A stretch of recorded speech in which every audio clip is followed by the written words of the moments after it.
You got a notification. You didn't open it. You already knew what it said. That's the exact moment the loop starts, not the moment you checked the balance, not the moment you felt the number, the moment before, the notification sound alone. Your brain had already started spending.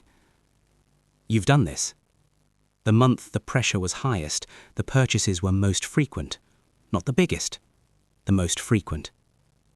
That is not a willpower problem. That is your financial reasoning system going offline, on schedule, every time the stress hits.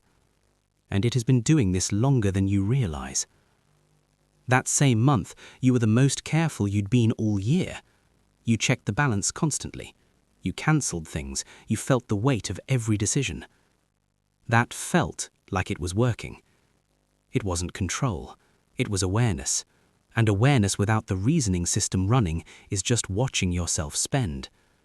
Knowing the trap exists does not stop the trap.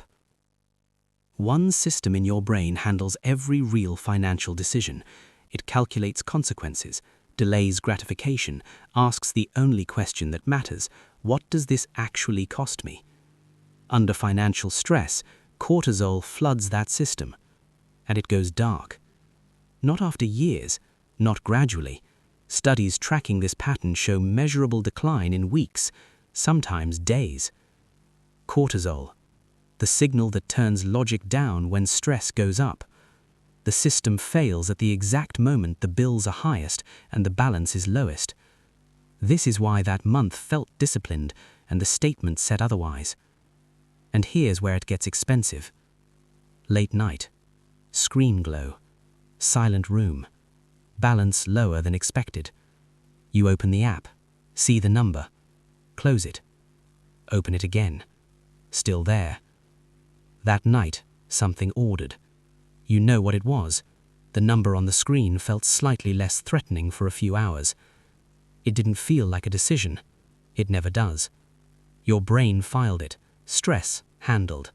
Your account filed it, transaction complete. Neither consulted the other. The money left, and the brain logged it as the correct response. No alarm, no flag, no correction.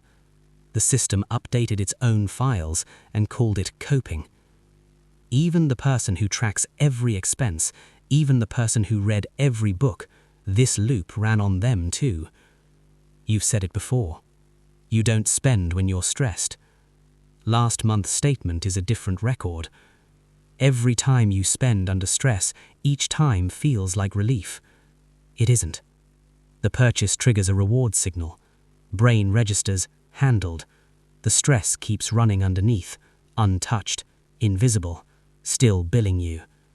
You didn't feel better. You felt numb for a few hours. Then the stress came back. Account lower, pressure unchanged, threshold for the next spike slightly reduced. Each time the loop runs, the brain updates one file. Spending resolves stress. Next event loads faster. The amount needed to produce the same numbness goes up. This is the part no one talks about. The loop doesn't need you to be careless. It only needs you to be stressed. Across 5 years, this is the gap between what you earned and what you kept. Not because the income wasn't there, because the loop was charging every hard month, quietly, automatically, without ever asking permission. You were not having bad months. You were inside a system that was charging you for them.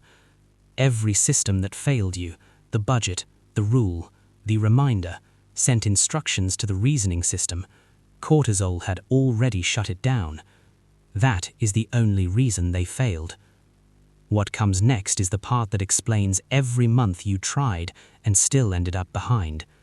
Every budget, every rule, every time you thought this month would be different. This is where the loop collects the most. The mechanism breaks at 3 points, not through willpower, through design. The first break happens before the purchase locks. Between the stress spike and the completed transaction, there is a window where the decision has not closed. In that window, write the balance down, not the app. Anything, paper, your hand, whatever is nearest. The physical act routes the number through a different channel. The spike loses its target. 60 seconds. Nothing to install. Nothing to buy. The second break removes the weapon. Every platform with saved card, one-click checkout, or stored payment was designed to remove friction between your stress and their revenue. Remove your card from autofill on one platform. One manual entry step is longer than most cortisol spikes last. The purchase doesn't get blocked, it gets postponed past the window where stress was deciding. The third break targets the trigger before it loads. The sharpest spikes don't come from low balances, they come from unexpected low balances. The shock of the number. One scheduled account check, same time, every week. The balance becomes information instead of ambush. Remove the surprise, the spike loads lower, low enough for the reasoning system to engage. Cortisol did not make you reckless, it made you predictable. Same sequence, every time the balance dropped, running in the dark, without resistance, through every month you believed you were just struggling. You weren't struggling. The hard time was the product, the stress was the trigger, the purchase was the payment. The loop collected, every single month.